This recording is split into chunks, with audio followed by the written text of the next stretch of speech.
Саламатсыздар, урматтуу Кыргызстан телеканалынын көрүүчүлөрү. Эфирде 28 августка алынган жаңылыктардын топтому. Аны мен Дастан Исмайлов тааныштырам. Президент Сооронбай Жээнбеков кесипкөй кызматкерлерге сыйлык тапшырды. Өкмөт башчы Ак жол чек ара пунктунун курулуш иштери менен таанышып чыкты. Эгемендүүлүк майрамына карата окуучулар арасында "Менин сүйүктүү Кыргызстаным" аттуу республикалык онлайн акция өтөт. Ушул жана башка жаңылыктар менен алдыда кененирээк тааныштырабыз.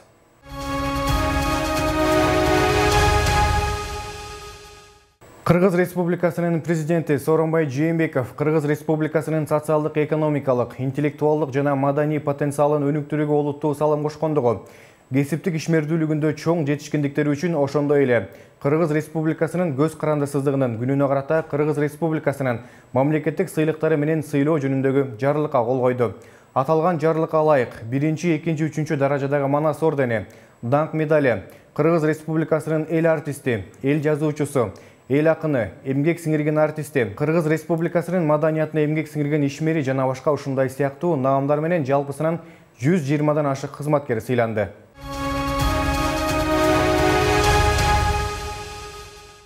Премьер-министр Кубатбек Боронов мамлекеттик чек аранын кыргыз-казак тилкесиндеги Ак жол автожол көзөмөл өткөрмө жайына барып, аны реконструкциялоо ишинин жүрүшү менен таанышты. Өкмөт башчы кыргыз-казак мамлекеттик чек арасындагы өткөрүү жайында курулуп жаткан имаратты жана реконструкцияланып жаткан инфраструктурасын көрүп чыкты.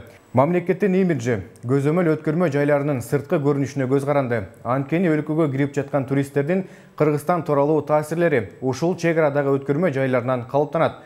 Ошондуктан реконструкциялоодо тышкы көрүнүшүнө дагы көңүл буруу керек. Ошол эле учурда модернизациялоо иштери сапаттуу жүргүзүлүүгө тийиш деди өкмөт башчы. Ак жол автожол көзөмөл өткөрмө жайын модернизациялоо иши 2020-жылдын март айында башталган. Жаңылоо иштерин 2020-жылдын декабрь айында аяктоо пландалды. Модернизациялоо иштери республикалык бюджеттин эсебинен каржыланууда. Буга чейин Ак жол автожол көзөмөл өткөрмө жайынын өткөрүү жөндөмдүүлүгү 10-11 миң адамга жана ошондой эле 800 миң унаа каражаттарына чейин болчу. Модернизациялоо аяктаганда өткөрүү жөндөмдүүлүгү 2 эсе көбөймөкчү.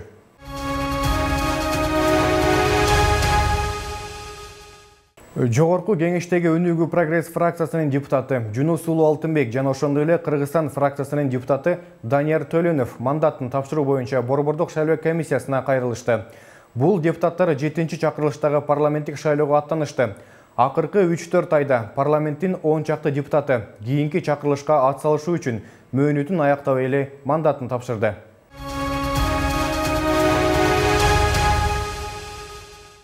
Саламаттык сактоо министринин орун басары Нурболот Үсөнбаев 28 августтагы брифингде билдирген маалыматына таянсак, өлкө боюнча коронавирус жугузуп алгандар 43.587ге жетти. Ал эми бир сутка ичинде COVID-19 илдети дагы 128 кишиден аныкталды. Тагыраак айтканда, алар төмөнкү аймактарда катталган. Бишкек шаарында 18 учур, Ош шаарында 3, Ош облусу боюнча 14 учур, Баткен аймагында 21 учур, Жалал Абад жергесинде 27 учур, Нарын аймагында 3 учур, Талас облусу боюнча 6 учур, Чүй өрөөнүндө 12 учур, жана ошондой эле Ысык көл аймагында 24 учур катталды. Акыркы сутканын ичинде Кыргызстандын аймагында дагы 234 адам COVID-19 илдетинен айыгып чыкты. Ушунун менен жалпы 37.726 адам сакайды.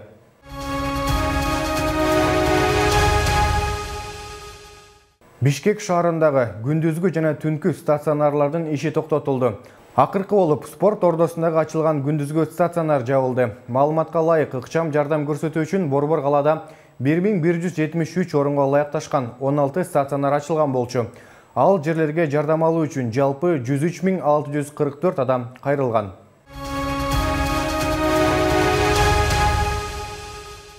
Эгемендүүлүк майрамына карата окуучулар арасында "Менин сүйүктүү Кыргызстаным" аттуу республикалык онлайн акция өтөт.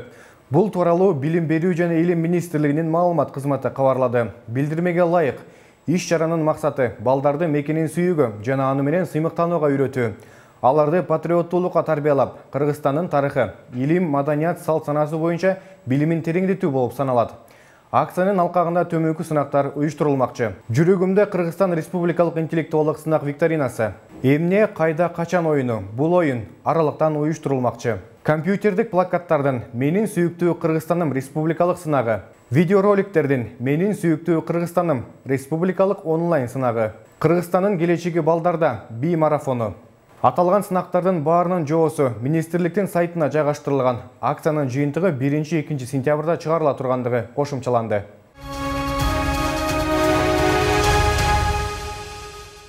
COVID-19 илдети менен күрөшүү, ден соолукту чыңдоо максатында Бишкек шаардык мэриясы 30 августта вело жүрүш уюштурууда. Аталган иш-чара шаардын түштүк тарабында өткөрүлүүсү пландалууда.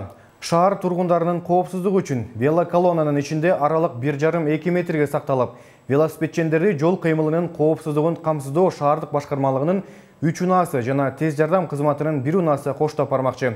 Айланма маршруттун узундугу 10 километрди түзөт.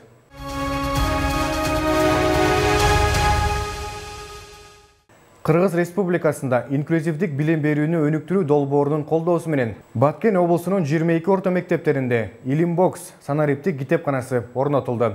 Бул долбоор Европалык биримдик тарабынан каржыланды. Китепканада кыргыз, орус жана англис тилдериндеги адабияттарды тапса болот жана аларды интернетте жок колдонууга болот. Китепканадан ошондой эле англис тили, математика, геометрия, тарых, физика, химия, программалоо боюнча видео лекцияларды англис тилинде көрүүгө болот. Балдардын билимин текшерүү үчүн тесттер дагы камтылган. Ошондой эле кыргыз жана орус тилдеринде санариптик китептердин аудио жана видео лекциялары ОРТ тесттери китепкананын санариптик энциклопедиясында жайгашкан. Ал 500дөн ашуун кыргыз, орус, өзбек жана тажик тилдериндеги окутулуучу китептерден 300дөн ашык педагогика, археология, мамлекеттик укук жана көркөмчүлүк боюнча китептерди камтыйт. Мектеп окуучулары жана мугалимдер санариптик китепканаларга смартфон жана компьютер аркылуу байланыша алышат. Баткенде аталган китепкананын презентациясы өтүп, ага мектеп директорлору, райондук жана шаардык билим берүү борборлорунун кызматкерлери катышты.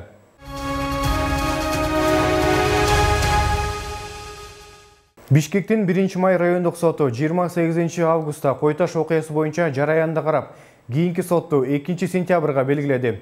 Сотко камакта отурган айыпталуучулардын баары алынып келгенин, бирок жактоочулардын биринин келбей калышына байланыштуу жарыян жылдырылды. Буга чейинки 3 териштирүүдө абакта кармалган айыпталуучулар сотко жеткирилбегендиктен, жарыяндын мөөнөтү улам артка жылып келген.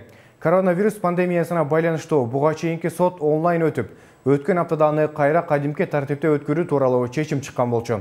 Эскерте кетсек, Койташ окуясы боюнча мурдагы президент Алмазбек Атамбаев, Фарид Ниязов, Ирина Карамушкина, Асель Кодранова, Равшан Жээнбеков, Мейирбек Мискенбаев, Кундуз Жолдубаева, Канат Сагынбаев, Марат Шаменов, Рыспек Карыпбек уулу жана башкалар айыпталып жатат.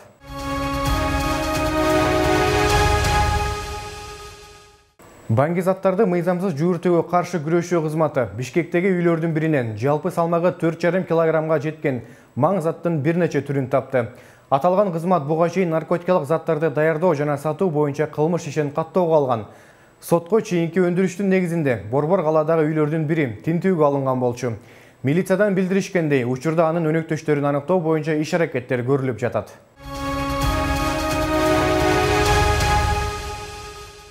Каракол шаарында үлпөт тойго чыккан кортеждин айдоочуларына жол эрежесин одоно бузгандыгы үчүн айып пул салынды. Бул тууралуу Ысык Көл облустук милициянын маалымат кызматы кабарлады. 26 августта социалдык тармактарда шаардын ичинде жол эрежесин бузуп, коомдук тартипти сактабай, автоунаанын терезесинен башын чыгарып, кыйкырып бараткан балдардын видеосу тараган болчу. Ошол эле күнү жол кыймылы коопсуздугун камсыздаган инспекторлор шаардын Жеңиш паркынан автоунаанын айдоочуларын кармаган. Экөөтен Каракол шаарынын тургундары аларга 124-беренеге ылайык авто бейбаштык боюнча протокол толтурулуп, 7,5 миң сомдон айып пул салынды. Жана ошондой эле автоунаалары айып короого киргизилген.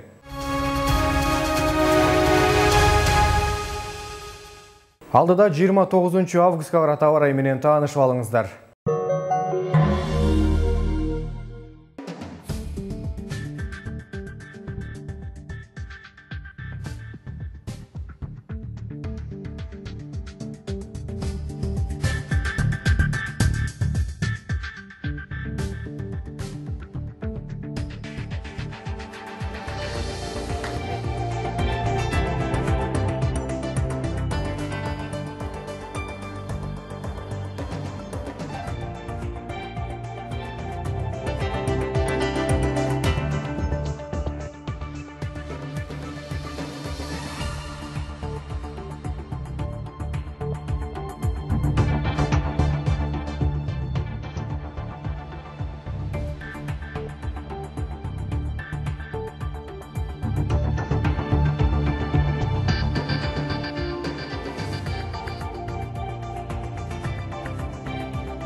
Ушул жана башка жаңылыктар менен 2020 KG сайтынан жана ошондой эле биздин социалдык тармактардагы баракчалардан тааныша аласыздар.